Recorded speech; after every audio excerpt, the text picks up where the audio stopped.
Je voulais vous remercier d'être venu pour cette deuxième édition consacrée à la démocratie du goût. Nous allons faire un constat sur la situation actuelle.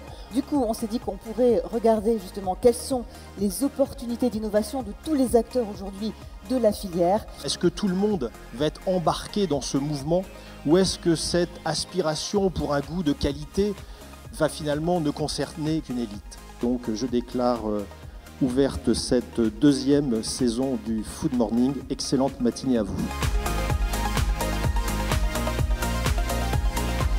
Entre 1986 et 2010, le temps de préparation est passé de 71 minutes à 53 minutes, soit une baisse de 25% du temps de préparation par jour.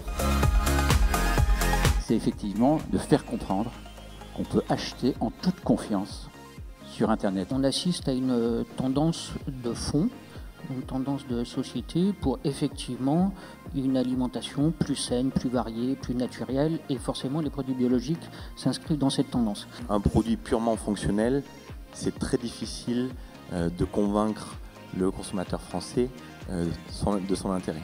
Il y a une prise de conscience, je pense, des consommateurs qu'on a un pouvoir de consommateur. Que cette démocratie du goût, elle passe par effectivement le bon sens. Vous nous dites, nous, on peut garantir ce goût, cette qualité, cette traçabilité aux consommateurs. Notre mission, nous, c'est de cultiver des légumes avec nos agriculteurs et de leur assurer des débouchés pérennes. Dans la grande distribution, on veut une régularité, on veut quelque chose qui soit un petit peu standardisé, parce que c'est ça aussi le danger, c'est la standardisation. La culture raisonnée, c'est l'avenir, on est vraiment dedans, on a besoin de ça. Quand on a un caveau comme le nôtre, la qualité, c'est la définition du client. La situation n'est pas figée, ni pour les agriculteurs, ni pour les consommateurs. Il faut tendre à aller tirer le marché vers le haut. Et c'est quelque chose qui est très important pour moi, c'est de remettre le producteur au cœur de notre circuit d'alimentation. C'est ultra important de savoir que quand on mange quelque chose, il y a une personne qui est derrière. Il faut redonner à notre alimentation la place qu'elle doit avoir.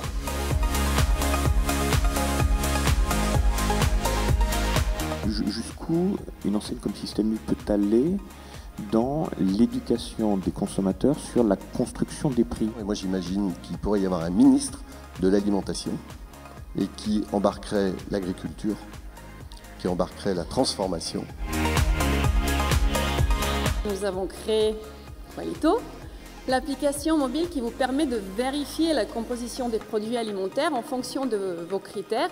Aujourd'hui, Castalis, c'est plus de 6 millions de bouteilles d'eau évitées tous les ans. Donc on est encore une petite boîte, il y en a 6 milliards par an en France. Et cet outil permet à la fois de vous remettre en tentation, c'est-à-dire de vous aider à gérer ces problèmes, mais aussi d'anticiper et aussi, j'allais dire, de mémoriser et de calculer. Il y a 9 ans, je faisais pas gaffe, quoi. Je mettais 300 grammes de sucre dans un gâteau, 250 grammes de beurre, c'est une tablette.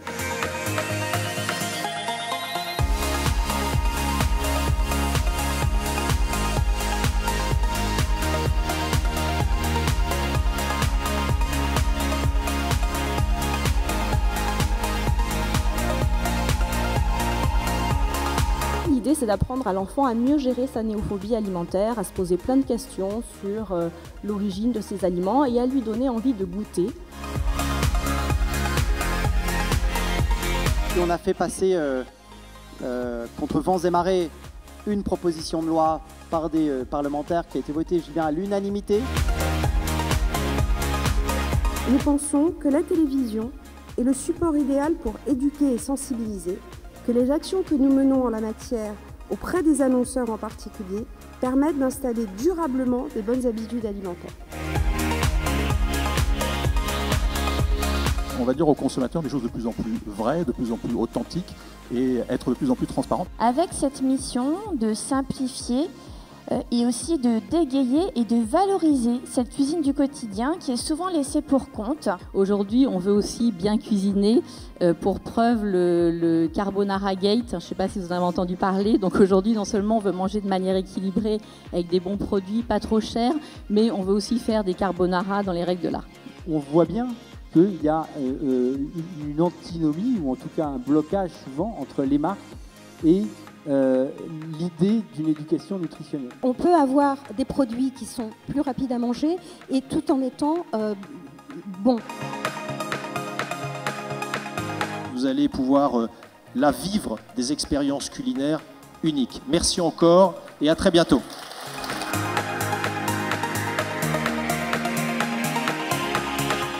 L'idée, c'était de montrer qu'en étant dans la traçabilité, le bon sens, et puis en se recentrant sur une agriculture locale, paysanne, comme je dis, eh ben, on pouvait apporter des solutions pour bien manger.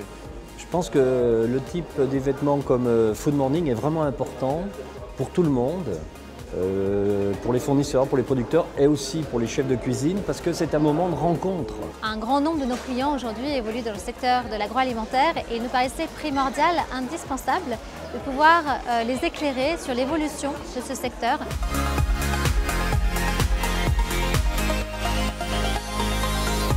Pour moi, cet événement peut vraiment aider à changer les mentalités. Il faut bien faire attention à ce que le panel englobe des professionnels et des consommateurs classiques ou des consommateurs qui ont une voix sur Internet. Tout ce qui permet en fait aux citoyens d'être réveillés et d'obtenir en fait d'élever les consciences humaines, ça participe en fait à un éveil citoyen et à l'émulation collective. Cette année, je trouve qu'on est allé, on a franchi le cap, hein, et on est allé vraiment vers des thématiques qui sont des thématiques politiques, sociétales et culturelles, avec voilà, les vrais enjeux et les vraies questions qu'il faut poser.